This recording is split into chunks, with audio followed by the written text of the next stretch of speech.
विधि 22 साल की नवयुवती थी जिसका अपनी दादी के अलावा दुनिया में कोई नहीं था। अचानक एक दिन दादी की मौत हो गई। विधि अब दुनिया में बिल्कुल अकेली रह गई थी। उसके बॉयफ्रेंड सनी की अगले ही दिन वो मंथनपुर के लिए निकल गई थी। बड़ी अजीबोगरीब सी जगह थी ये। मेन रोड से हवेली की तरफ जाने वाली सड़क बिल्कुल सुनसान थी। गाड़ी तो क्या, पैदल चलता हुआ भी कोई इंसान नहीं दिख रहा था। सड़क पर गहरा सन्नाटा पसरा हुआ था। सड़क के दोनों तरफ घने ऊंचे पेड़ लगे थे। इतने पेड़ पौधे होने पर भी वहां किसी भी पक्षी का कलरव नहीं था, कोई जानवर नहीं। धीरे धीरे अंधेरा हो रहा था। सड़क किनारे लगे घने पेड़ अब जंगल की तरह दिखाई पड़ रहे थे। सड़क पर फैली खामोशी अब विधि को डरा रही थी। कुछ ही देर में वो पैदल चलते हुए हवेली तक पहुंच गई थी। हवेली काफी पुरानी दिखाई पड़ रही थी। ऐसा लगता था कि सालों से वहां किसी ने पैर ही नहीं रखा। हवेली के 500 मीटर के दायरे में गिने चुने ही मकान थे और जो थे वो भी खाली पड़े हुए थे। विधि के मन में कुछ अजीब सी उथल पुथल मची हुई थी। मेन गेट खोलकर वो हवेली के अंदर पहुंच गई। अंदर का नजारा देखकर वो दंग रह गई थी। पूरी हवेली जगमगा रही थी। अंदर महंगे फर्नीचर और सजावटी सामान देखकर विधि का मुंह खुला का खुला रह गया था। अरे वाह, ये हवेली तो बहुत वेल मेंटेन्ड है। लगता है यहाँ जरूर कोई रहता है। हेलो, कोई है? कोई है यहाँ? विधि पूरी हवेली में घूमकर वहां रहने वाले व्यक्ति को ढूंढ रही थी। ढूंढते ढूंढते वो हवेली के अंदर आकर देखने लगती है। तभी एक बूढ़ी औरत ना जाने कहां से विधि के सामने आ जाती है। बूढ़ी के चेहरे पर गहरी झुर्रियां थी और कमर झुकी हुई थी। काला लबादा पहने, आधा मुंह पल्लू में छिपाए वो औरत बेहद डरावनी लग रही थी। आउच! डरा दिया आपने। क्यों आई हो यहाँ? लौट जाओ। मैं कहीं नहीं जाने वाली, ये मेरी हवेली है। बाय द वे, आप कौन? यहाँ कोई नहीं रह सकता, शैतान रहता है यहाँ। लौट जाओ। शैतान? Very funny. अच्छा, तो हवेली हड़पने के लिए ये स्टोरी बनाई है आपने? विधि कुछ कहने वाली होती है, तभी वो देखती है कि बूढ़ी औरत हवेली की ओर देखकर कुछ सकपका गई है और अपना चेहरा ढकते हुए वो अचानक ही अंधेरे में कहीं गायब हो जाती है। बड़ी अजीब औरत थी, कुछ स्ट्रेंज ही जगह है। विधि हवेली के अंदर आ जाती है और अपना फोन निकालकर सनी को कॉल लगाती है। हेलो सनी, तुम विश्वास नहीं करोगे, ये हवेली तो हमारी सोच से भी ज्यादा खूबसूरत है। तुम बस जल्दी यहाँ आ जाओ। हाँ, मैं आज रात को ही निकलता हूँ। सुबह मिलते हैं, बाय। अगले दिन सुबह सनी भी हवेली पहुंच गया था। अरे यार, कहाँ फंसा दिया विधि ने। अंदर जाने तक का रास्ता नहीं है। हर तरफ झाड़ियाँ, पेड़ पौधे। ऊपर से मुझे कहा कि मेरी सोच से भी ज्यादा खूबसूरत है हवेली माय फुट।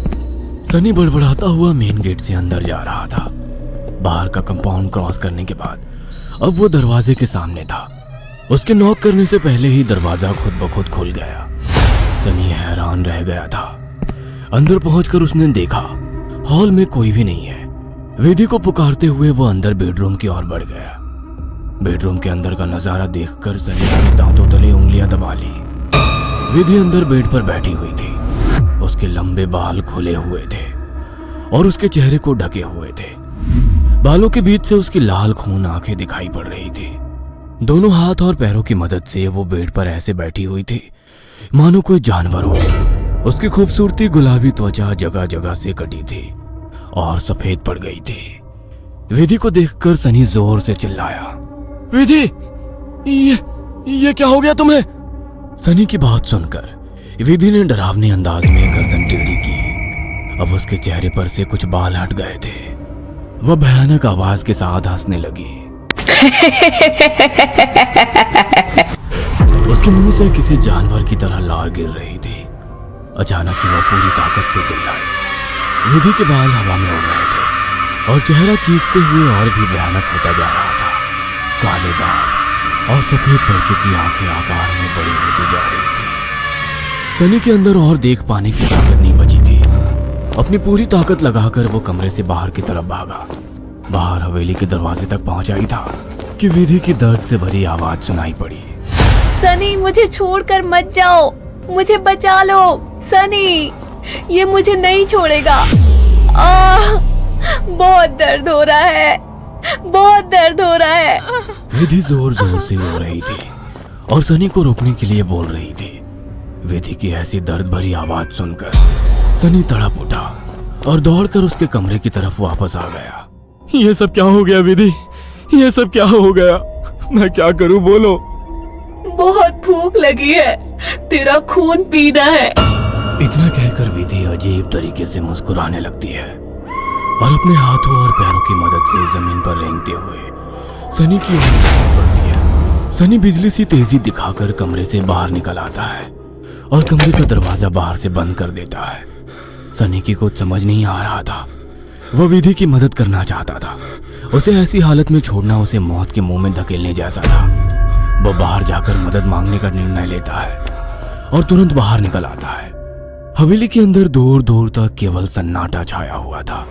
अंदर से रह रहकर विधि की दर्द भरी चीखें सुनाई दे रही थी। मदद की उम्मीद में सनी दौड़ते हुए आगे भागे जा रहा था। तभी उसकी नजर एक चर्च पर पड़ी। चर्च काफी जर्जर हालत में था। सनी इधर उधर देखता हुआ अंदर पहुंच गया। दोनों हाथ आपस में बांधकर वो फूट फूट कर रो रहा था। Please God help me, please. कहाँ जाऊं मैं? किससे मदद मांगू? प्लीज। कोई प्रॉब्लम है क्या? मुझे बता सकते हो? फादर की बात सुनकर सनी सारी बातें फादर को बता देता है। परेशान मत हो डियर, मैं तुम्हें हॉली वाटर दे रहा हूँ, जाकर अपनी गर्लफ्रेंड के ऊपर छिड़क देना। God bless. Sunny holy water लेकर हवेली लौट आया था। उसने विधि के रूम का दरवाजा खोला तो वो दीवारों पर चल रही थी। उसके मुंह से खून बह रहा था और वो जोर जोर से हंस रही थी। दरवाजा खुला देख उसने टेढ़ी सी नजर से सनी को देखा और दीवार से नीचे कूदकर उसकी ओर बढ़ने लगी। सही समय पर सनी ने हॉलिव के ऊपर छिड़क दिया। एक जोरदार चीख के साथ दूर जा गिरी और एक काला सा साया कमरे से बाहर की तरफ जाता हुआ दिखाई दिया। विधि, वो चला गया। तुम ठीक हो? हाँ, वो चला गया, लेकिन अब वो अकेला नहीं आएगा। वो बुढ़िया सही कहती थी, ये घर नहीं शैतान का बसेरा है। यहाँ एक नहीं 5 शैतानी ताकत है। जल्दी चलो विधि, हम यहाँ से दूर निकल जाएंगे। सनी विधि को सहारा देकर ले जाने लगता है। तभी विधि की आंखें पलट जाती है और वो सनी को दूर धकेल देती है। सनी जाकर दीवार में टकरा जाता है। तभी फादर वहां आ जाते हैं। मैं जानता था यहाँ एक नहीं बल्कि कई शैतान है जो तुम्हें नुकसान पहुंचाने की कोशिश जरूर करेंगे। तुम्हारी दोस्त पोजेस्ड है, यह आसानी से उसका शरीर नहीं छोड़ेंगे। मुझे ही कुछ करना होगा। फादर हॉली वाटर को विधि पर छिड़कते हैं, जिससे कुछ पल के लिए शैतान कमजोर हो जाता है। उसी समय वे दोनों उसे बेड से बांध देते हैं। उसके बाद फादर प्रेयर बोलने लगते हैं और वाटर की कुछ बूंदें उसके ऊपर गिराने लगते हैं। विधि पूरी ताकत लगाकर चीख रही थी। फिर कुछ देर बाद अचानक उसने चीखना बंद कर दिया। भयंकर सी आवाज में उसने कहा, ये मेरा शिकार है, तुझे क्या लगता है इसे बचा लेगा? इसके बाद विधि ने झटके से अपने दोनों हाथों पर बंधी रस्सी को खींचकर तोड़ लिया और अपने हाथों और पैरों को उल्टी दिशा में मोड़ने लगी। कट कट की आवाज के साथ उसकी हड्डियों के टूटने की आवाज आ रही थी। विधि की दिल को चीरती चीखों को सुनकर सनी की आंखों से भी आंसू बह रहे थे। फादर ने वाटर छिड़कते हुए विधि के चारों ओर एक गोला बना दिया। अब वो उस गोले से बाहर नहीं आ पा रही थी। फादर लगातार प्रेयर कर रहे थे। अचानक कड़ाक की आवाज आई और विधि की गर्दन पीछे की तरफ घूम गई। विधि का शरीर निढाल होकर जमीन पर गिर गया। सनी पागलों की तरह विधि विधि चिल्ला रहा था। फादर के लिए इस समय सनी की जान बचाना जरूरी था, इसलिए वे उसे घसीटते हुए हवेली से बाहर ले आए और दरवाजे पर वाटर छिड़क कर वहां से बाहर आ गए। सनी अभी भी जमीन पर सिर टिकाकर फूट फूट कर रो रहा था और फादर की आंखों में भी को ना बचा पाने की तकलीफ साफ दिखाई दे रही थी।